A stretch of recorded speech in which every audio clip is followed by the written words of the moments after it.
तो ये कहानी है एक ऐसी दुनिया की जहां पर मैजिक और साइंस की मदद से इंसानों ने ऐसी मशीन डॉल्स बनाई है जो बिल्कुल इंसानों की तरह दिखाई देती है, जिन्हें ऑटोमेटन्स कहते हैं, जो सिर्फ अपने पपेटियर्स यानी मास्टर्स का ही कहना मानते हैं। तो स्टार्टिंग में हमें हमारा MC राइशिन दिखाई देता है, जो अपनी ऑटोमेटन्स याया के साथ रॉयल एकेडमी की ओर जा रहा होता है। और राइशिन की ऑटोमेटन याया एक मशीन होने के बावजूद भी एक रियल गर्लफ्रेंड की तरह बर्ताव करती है। और हम याया की हरकतों से साफ कह सकते हैं कि याया राइशिन से बहुत प्यार करती है। काश हमारी दुनिया में भी सिंगल लौंडों के लिए ऐसी मशीनें होती। इनके साथ 2 माँ बेटी भी सफर कर रहे होते हैं और इस बच्ची को तो राइशिन और याया को एक कपल की तरह हरकतें करते देख बहुत मजा आ रहा होता है। बच्चे मन के सच्चे। फिर अचानक ट्रेन में कुछ हलचल होने लगती है। लगता है ट्रेन भी अपनी तरह सिंगल है।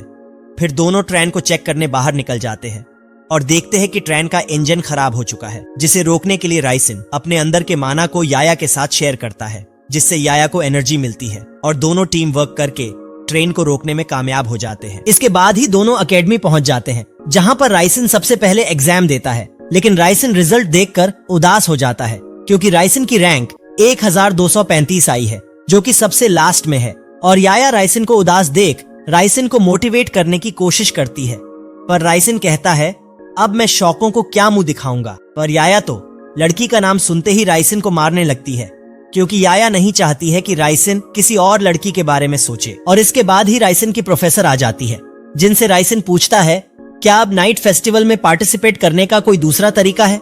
फिर हमें पता चलता है नाइट फेस्टिवल एक ऐसा टूर्नामेंट है जहां टॉप 100 पपेटियर्स आपस में बैटल करते हैं और सिर्फ एक पपेटियर्स ही जो सबसे पावरफुल होगा दी वाइज मैन का टाइटल जीत पाता है।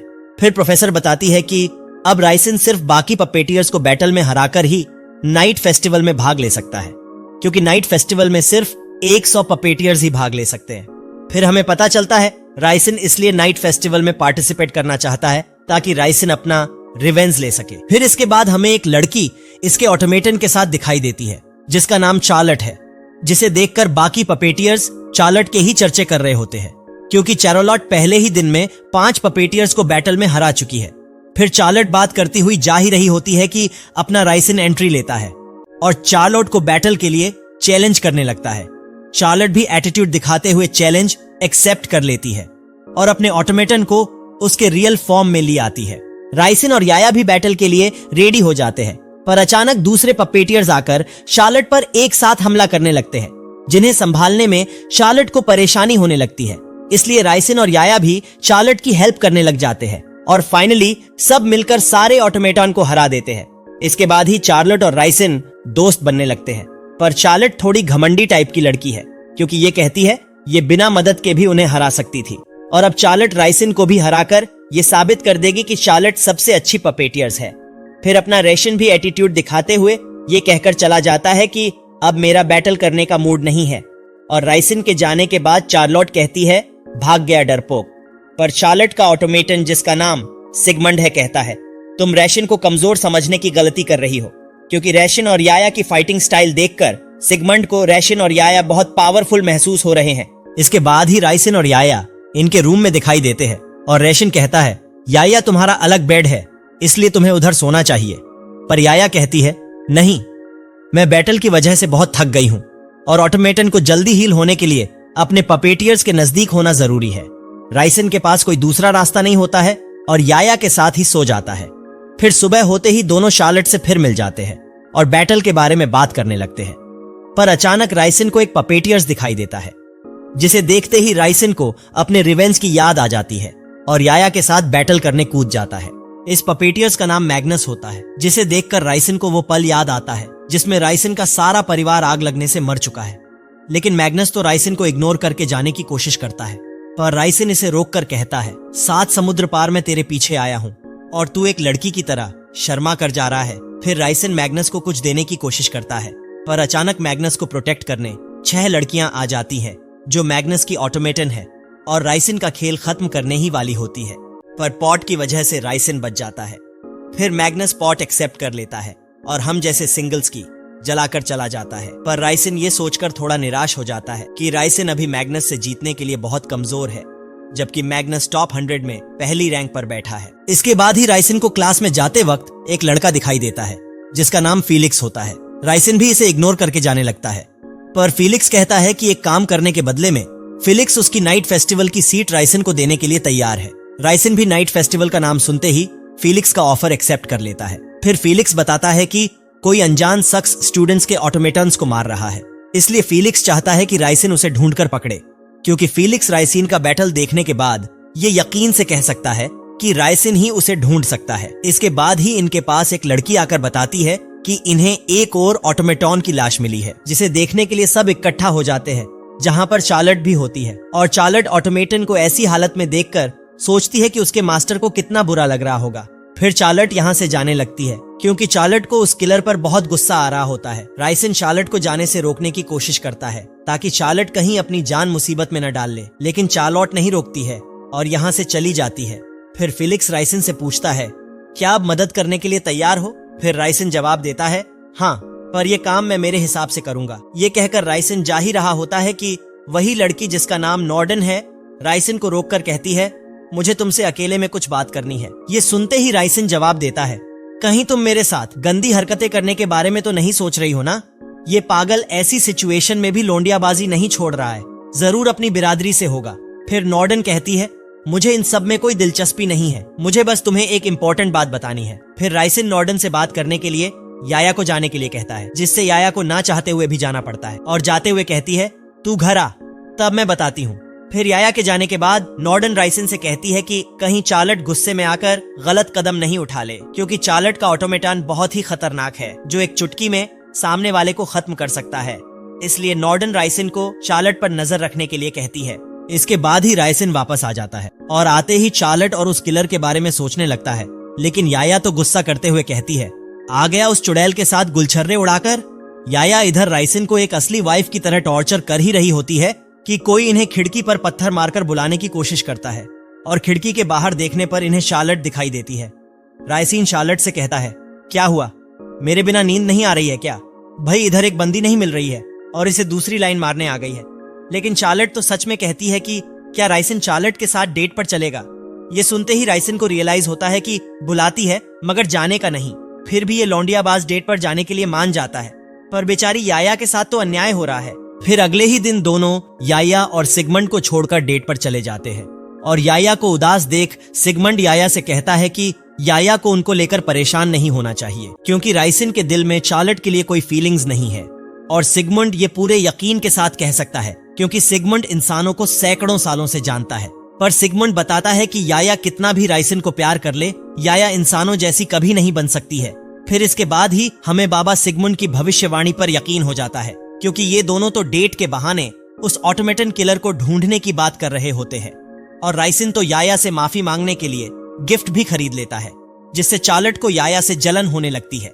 फिर दोनों बात करते हुए वापस आ ही रहे होते हैं कि अचानक इन्हें कुछ लोग दिखाई देते हैं जो एक ऑटोमेटन की लाश को चेक कर रहे होते हैं। राइसन तो ये सोचकर दौड़ लगा देता है कि कहीं ये लाश याया की तो नहीं है, पर पास जाने पर राइसन को पता चलता है कि ये तो किसी और की ऑटोमेटन है, जिसे देखकर चार्लट फिर से भावुक होकर जाने लगती है।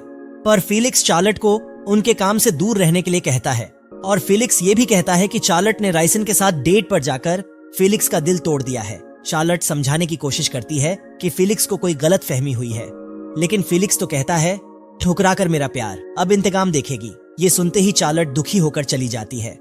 फिर राइसन के पूछने पर फिलिक्स बताता है कि फिलिक्स ने ऐसा सिर्फ चार्लट की सेफ्टी के लिए ही करा है। फिर राइसन याया के पास आ जाता है और आते ही याया को गले लगाकर याया को अकेला छोड़ने के लिए माफी मांगता है। फिर राइसन याया को उस ऑटोमेटन की लाश के बारे में बता ही रहा होता है कि तभी नॉर्डन का फोन आ जाता है। नॉर्डन बताती है कि चार्लट अभी तक वापस नहीं आई है, इसलिए नॉर्डन चाहती है राइसन उसे ढूंढे। राइसन को नॉर्डन की बात माननी पड़ती है, क्योंकि उस आशिक की वजह से चार्लट कहीं नस न काट ले। पर बाहर निकलते ही इन्हें शौको और इरोरी मिल जाते हैं। शौको ही वह डोल मेकर है जिसने याया, इरोरी और बहुत सारी मशीन डॉल्स को बनाया है। शौको आते ही राइसन के पहले बैटल के बारे में पूछने लगती है और कहती है कि राइसन उन ऑटोमेटॉन्स को आराम से मार सकता था, पर राइसन ने ऐसा नहीं किया। फिर राइसन बताता है कि शौको के लिए भले ही ये सब एक मशीन डॉल्स है, पर राइसन इन्हें इंसानों की तरह ही मानता है और अब राइसन उस ऑटोमेटन किलर को सबक सिखा के ही मानेगा, क्योंकि वो कई ऑटोमेटन्स को ऑलरेडी मार चुका है। पर शौको इन्हें उस किलर को ढूंढने से पहले बताती है कि याया को संभल कर रहने की जरूरत है, क्योंकि उस किलर के एक हिट से याया मर भी सकती है। फिर दोनों शोको की बात ध्यान में रखते हुए शार्लेट को ढूंढने निकल जाते हैं। इनके जाने के बाद ही शोको को वो पल याद आता है जिसमें राइसिन उसके परिवार के मरने के बाद बिल्कुल अकेला रह गया था और उसके परिवार के कातिल को मारने के लिए एक पपेटियर बनने की कोशिश कर रहा था। और तभी शोको राइसिन से पहली बार मिली थी और शोको ने राइसिन को ऐसी हालत में देखकर याया को राइसिन की हेल्प के लिए दे दिया, जिससे राइसिन को बदला लेने में मदद मिल सके। इसके बाद ही राइसिन और याया नॉर्डन के पास आ जाते हैं और नॉर्डन बताती है कि इन्हें चार्लेट के रूम से उन मरे हुए ऑटोमेटन्स के मैजिक सर्किट मिले हैं और इन्हें लगता है कि चार्लेट ही ऑटोमेटन किलर है। पर राइसिन को पूरा यकीन है कि चार्लेट ऐसा नहीं कर सकती है और उल्टा नॉर्डन पर शक करते हुए फिलिक्स के बारे में पूछने लगता है, क्योंकि अब तक राइसिन ने फिलिक्स का ऑटोमेटन ही नहीं देखा है। नॉर्डन राइसिन से फिलिक्स के ऑटोमेटन को छुपाने की कोशिश करती है, पर राइसिन नॉर्डन से चाबी छीनकर फिलिक्स के ऑटोमेटन को देखने चला जाता है और राइसिन को पता चलता है कि नॉर्डन ही फिलिक्स की ऑटोमेटन है जो एक बैंड डोल है। फिलिक्स की सच्चाई पता चलते ही नॉर्डन राइसिन को मारने लगती है और दोनों पर झूठा इल्जाम लगाती है कि ये दोनों भी चार्लेट के साथ मिले हुए हैं। पर चार्लेट तो इधर असली किलर को ढूंढने में बिजी होती है और अचानक इसे ढूंढते हुए फिलिक्स आ जाता है और कई ऑटोमेटन्स को मारने के जुर्म में चार्लेट को अरेस्ट करने की बात करता है। इधर राइसिन और याया को भी बुरी हालत में ले जा ही रहे होते हैं कि अचानक याया में से बहुत सारी एनर्जी निकलने लगती है, जिसे देखकर फिलिक्स के साथ ही जाने लगते हैं और उनके जाते ही फिलिक्स की ऑटोमेटन आ जाती है। चार्लेट फिलिक्स को बताने की कोशिश करती है कि उसने ऑटोमेटन्स को नहीं मारा है। फिर फिलिक्स कहता है, हाँ, मुझे तुम पर पूरा यकीन है, क्योंकि उनको मारने वाला तो खुद फिलिक्स है। फिलिक्स बताता है कि उसने ये सब सिर्फ द वाइज मैन बनने के लिए ही किया है और अब चार्लेट को फिलिक्स की सच्चाई पता चल गई है तो चार्लेट को भी मरना होगा। फिर फिलिक्स चार्लोट को मारने के लिए हमला कर देता है, पर चार्लेट को बचाने के लिए सिगमंड बीच में आकर घायल हो जाता है और चार्लेट को भागने के लिए कहता है। पर चार्लेट के भागने से पहले ही फिलिक्स एक और हमला कर देता है, पर फिलिक्स इस बार ये देखकर शौक हो जाता है कि राइसिन और याया ऐसी हालत में भी फिलिक्स के हमले को रोककर चार्लेट को बचाने आ गए हैं। फिर फिलिक्स मासूम बनते हुए कहता है कि चार्लेट ही ऑटोमेटन किलर है, इसलिए चार्लेट को मारना जरूरी है, क्योंकि इन्होंने चार्लेट के रूम में कई सारे मैजिक सर्किट देखे हैं। फिर राइसिन कहता है, मुझे सब पता है कौन मासूम है और कौन ऑटोमेटन किलर, क्योंकि चार्लेट ने वो मैजिक सर्किट्स सिर्फ उसकी फैमिली के ऑटोमेटॉन्स को जिंदा करने के लिए खरीदे हैं, ताकि चार्लेट का परिवार फिर से इकट्ठा हो जाए। फिर चार्लेट को यह भी पता चल जाता है कि फिलिक्स का ऑटोमेटॉन दरअसल में नॉर्डन है, जो कभी इंसान हुआ करती थी, पर फिलिक्स ने नॉर्डन को मारकर एक ऑटोमेटॉन में कन्वर्ट कर दिया। फिर राइसिन नॉर्डन से कहता है कि इसमें नॉर्डन की कोई गलती नहीं है, इसलिए नॉर्डन को फाइट करने की कोई जरूरत नहीं है। पर नॉर्डन राइसिन की बात नहीं मानती है और राइसिन पर हमला करने लगती है। राइसिन के पास नॉर्डन से फाइट करने के सिवाय कोई दूसरा रास्ता नहीं सोचता है और याया को एनर्जी देकर नॉर्डन पर अटैक करने के लिए कहता है, पर याया के अटैक नॉर्डन पर बेअसर हो जाते हैं और नॉर्डन राइसिन को ही घायल कर देती है। फिर भी राइसिन हार नहीं मानता है और नॉर्डन पर हमले करते रहता है। ये देखकर फिलिक्स का दिमाग खराब हो जाता है और वाटर मैजिक की जगह स्टील मैजिक यूज करके राइसिन को फिर से घायल कर देता है, जिसे मैग्नस और उसकी सारी ऑटोमेटन्स भी देख रहे होते हैं। शार्लेट ये देखकर हैरान हो जाती है कि सारे ऑटोमेटन्स तो सिर्फ एक तरह का ही मैजिक यूज कर सकते हैं, पर नॉर्डन दो मैजिक कैसे यूज कर पा रही है। फिर पता चलता है कि नॉर्डन के पास उन सभी ऑटोमेटॉन्स के मैजिक है जिन्हें फिलिक्स मार चुका है। नॉर्डन के स्टील मैजिक से याया भी बच नहीं पाती है और फिलिक्स नॉर्डन को याया को खत्म करने के लिए कहता है। याया को तकलीफ में देख राइसिन फिलिक्स पर ही हमला करने आ जाता है, पर नॉर्डन फिलिक्स को बचाने के लिए आ जाती है और राइसिन कुछ भी नहीं कर पाता है। पर नॉर्डन के एक और हमले करने पर राइसिन याया को एनर्जी दे देता है, जिससे याया को फाइट करने के लिए और ताकत मिल जाती है। ये देख फिलिक्स फिर से मैजिक बदलकर याया को मारने की कोशिश करने लगता है, पर राइसिन याया के ब्लड की हेल्प से नॉर्डन पर ही पलटवार कर देता है और बताता है कि नॉर्डन के मिस्ट मैजिक से याया का खून नॉर्डन के मैजिक के साथ मिल गया था, जिसे कंट्रोल करके ही याया नॉर्डन को मारने में कामयाब हो पाई है। फिर नॉर्डन के जाने के बाद राइसिन फिलिक्स का भी गेम खत्म कर देता है। राइसिन और याया इस बैटल में बहुत घायल हो चुके होते हैं, पर इन दोनों को एक दूसरे के लिए चिंता करते देख चार्लेट को भी खुशी होती है।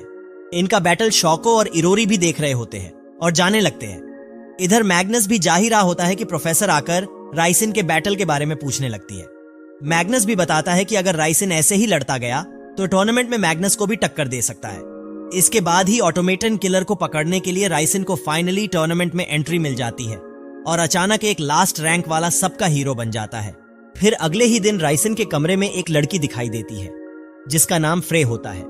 राइसन को पता चल जाता है कि फ्रे कोई बुरे इरादे से आई है, लेकिन फ्रे कहने लगती है कि फ्रे बस राइसन को खाना देने के लिए आई है।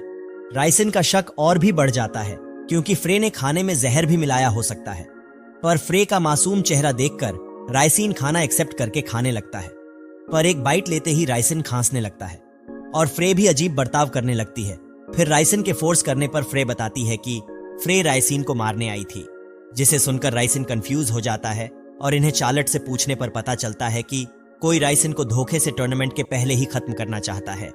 इसके बाद ही इन्हें फ्रे फिर से दिख जाती है, जो राइसन को पकड़ने के लिए पिंजरा तैयार कर रही होती है, लेकिन फ्रे खुद ही इस पिंजरे में कैद हो जाती है। और तभी एक लड़का आकर फ्रे को परेशान करता हुआ कहता है कि फ्रे को टूर्नामेंट में से बाहर निकल जाना चाहिए। फिर शार्लट बताती है कि इस लड़के का नाम लॉकी है, जो फ्रे का भाई है। इसके बाद ही दोनों भाई बहन झगड़ने लगते हैं, जिन्हें रोकने राइसन बीच में आ जाता है, लेकिन लॉकी राइसन से ही झगड़ने लग जाता है और इन्हें रोकने के लिए शार्लट को आना पड़ता है। फिर भी लॉकी ये कहता हुआ जाने लगता है कि फ्रे को टूर्नामेंट में नहीं आना चाहिए। राइसन फ्रे से पूछने की कोशिश करता है कि लॉकी फ्रे को टूर्नामेंट में से क्यों निकलने के लिए कह रहा है, पर फ्रे कुछ नहीं बताती है और माफी मांगकर यहां से चली जाती है। इसके बाद ही प्रोफेसर राइसन को टूर्नामेंट के बारे में बताती है कि सबसे पहले लो रैंक वाले स्टूडेंट्स का बैटल होगा और लो रैंक होने की वजह से राइसन को परेशानी आ सकती है। फिर राइसन एक बुरा सपना देखते हुए दिखाई देता है, जिसमें राइसन के क्लैन वाले राइसन को एक कमजोर पपेटियर होने की वजह से बुरी तरह से ट्रीट कर रहे होते हैं, जिनकी वजह से ही राइसन घर छोड़कर जाने की कोशिश करता है। पर राइसन की छोटी बहन राइसन को नहीं जाने देती है और तभी राइसन सपने से जाग जाता है और याया को बेड से नीचे उतरने के लिए कहता है। पर राइसन देखता है कि ये तो फ्रे है, वो भी एक चाकू के साथ। याया तो इनको साथ में देखकर ही गुस्सा हो जाती है और राइसन को मार मार कर लाल कर देती है। फिर राइसन शौको को कॉल करके बताता है कि कोई राइसन को मारने की कोशिश कर रहा है, इसलिए शौको जल्द ही कुछ करे। और तभी चार्लट आकर बताती है कि लॉकी और फ्रे के ऑटोमेटन स्पेशल फोर्स से बनवाए गए हैं, इसलिए राइसन को संभल कर रहने की जरूरत है, क्योंकि राइसन का पहला बैटल उनमें से ही किसी के साथ होने वाला है। फिर राइसन जब वापस आ रहा होता है कि अचानक फ्रे का ऑटोमेटन बेकाबू होकर राइसन पर हमला कर देता है, जिससे बचने के लिए राइसन स्टन ग्रेनेड का यूज करता है और राइसन को चोट पहुंचाने के लिए फ्रे माफी मांगती है। राइसन भी समझ जाता है कि फ्रे ने यह सब जानबूझकर नहीं कर रही है, इसलिए राइसन फ्रे से पूछता है कि ये सब तुमसे कौन करवा रहा है, लेकिन फ्रे कुछ नहीं बता पाती है और सॉरी कहकर भाग जाती है। इसके बाद ही एक लड़की आकर राइसन को गले लगा लेती है, जिसका नाम कोमुरासाकी होता है, जिसे शौको ने याया की छोटी बहन के रूप में बनाया है। कोमुरासाकी को राइसन के कॉल करने पर ही शौको ने राइसन की हेल्प करने के लिए भेजा होता है।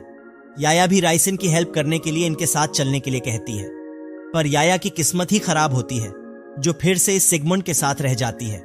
फिर राइसन और कोमुरासाकी जासूसी करने पहुंचते जाते हैं, लेकिन इधर सिगमुंड और याया बात कर ही रहे होते हैं कि अचानक कोई पावरफुल अटैक से याया पर हमला कर देता है, जिससे याया की हालत बहुत गंभीर हो जाती है।